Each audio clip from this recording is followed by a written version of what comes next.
السميع العليم من الشيطان الرجيم بسم الله الرحمن الرحيم يا أيها الناس كلوا مما في الأرض حلالا طيبا ولا تتبعوا خطوات الشيطان إنه لكم عدو مبين یا ایھا الناس اے لوگو کلوا مما فی الارض حلالا طیبا کھاؤ زمین میں سے حلال پاکیزہ چیزیں اور نہ چلو تم شیطان کے قدموں کے پیچھے بے شک وہ تمہارا کھلم کھلا دشمن ہے۔ یہاں پر اللہ کریم نے کائنات کے تمام انسانوں کو خطاب کیا کہ حلال اور پاکیزہ کھاؤ، حرام سے بچو۔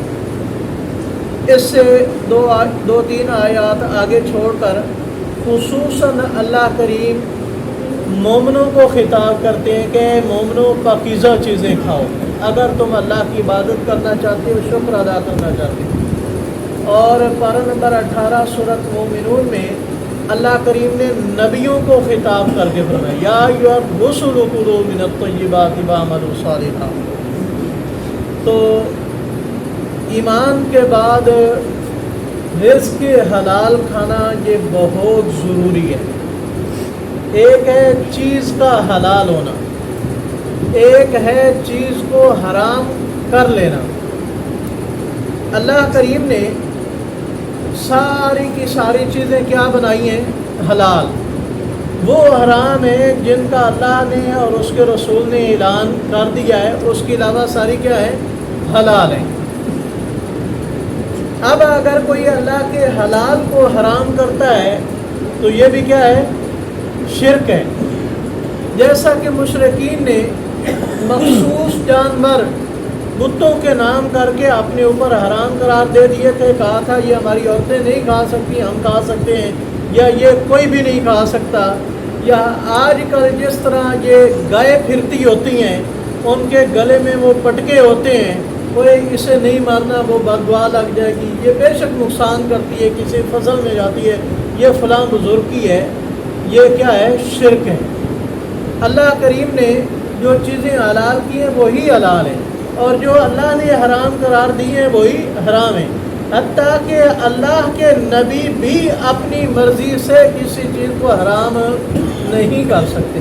یہ سورہ تحریم میں ہے، پارہ نمبر 28 میں ہے کہ پیارے پیغمبر صلی اللہ علیہ وسلم آپ نے حلال چیز کو حرام کیوں کیا؟ شہد کی جب قسم کھائی۔ ایک چیز تو حلال ہے لیکن اس کو کیسے حرام کیا؟ مرغی حلال ہے لیکن چوری کر کے اسے کیا بنا دیا؟ حرام قرار دے دیا۔ اسی طرح دودھ کیا ہے؟ حلال ہے، چوری کیا یا اس میں ملاوٹ کی کیا بنا دیا؟ پیسہ سونا چاندی کیا ہے؟ حلال ہے، رشوت کر کے یا چوری کر کے 2 نمبری کر کے کمایا تو کیا بن گیا؟ حرام بن گیا۔ رسول اللہ صلی اللہ علیہ وسلم نے ارشاد فرمایا یاد رکھو اللہ تعالیٰ پاکیزہ ہے، پاکیزہ مال قبول کرتا ہے۔ اللہ کریم ناپاک حرام مال کا صدقہ بھی قبول نہیں کرتے۔ ہمارے چند لوگ معاشرے کے اندر بڑے دھڑلے سے وہ 2 نمبری کرتے ہیں، فراڈ کرتے ہیں، اور پھر بڑی افطاریاں کرواتے ہیں، پارٹیاں کرواتے ہیں، پھر قرآن اندازی کر کے عمرے پہ لوگوں کو بھیجتے ہیں اور کہتے ہیں وہ ہم حصہ نکال رہے ہیں۔ بھائیو وہ اللہ کے ہاں قابل قبول نہیں ہے، کیونکہ اس میں ملاوٹ ہے، 2 نمبری ہے، فراڈ ہے اور دھوکہ ہے۔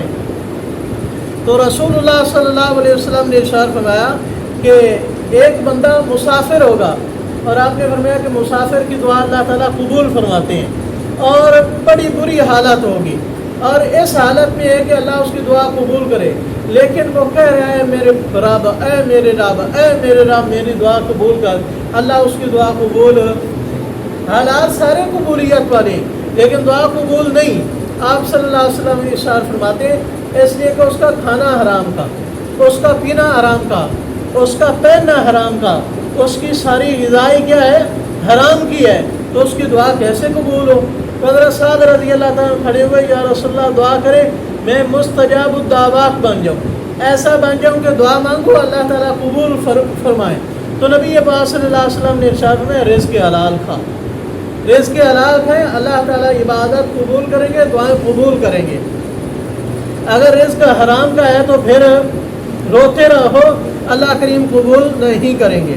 تو رسول اللہ صلی اللہ علیہ وسلم نے ارشاد فرمایا جس جسم کو حرام کی غذا دی گئی وہ دوزخ کے لائق ہے، جنت کے لائق نہیں ہے۔ فرمایا حرام کھا کر کے شیطان کی پیروی نہ کرو۔ انما یامرکم بالسوء والفحشاء، بے شک شیطان تو تمہیں برائی اور بے حیائی کا حکم کرتا ہے۔ وَأَن تَقُولُوا عَلَى اللَّهِ مَا لَا تَعْلَمُونَ، اور تمہیں اس بات کا حکم دیتا ہے کہ اللہ کے بارے میں وہ باتیں کرو جن کا تمہیں علم نہیں ہے۔ اللہ کریم سے دعا ہے کہ اللہ ہمیں شیطان کے حملوں سے محفوظ رکھے۔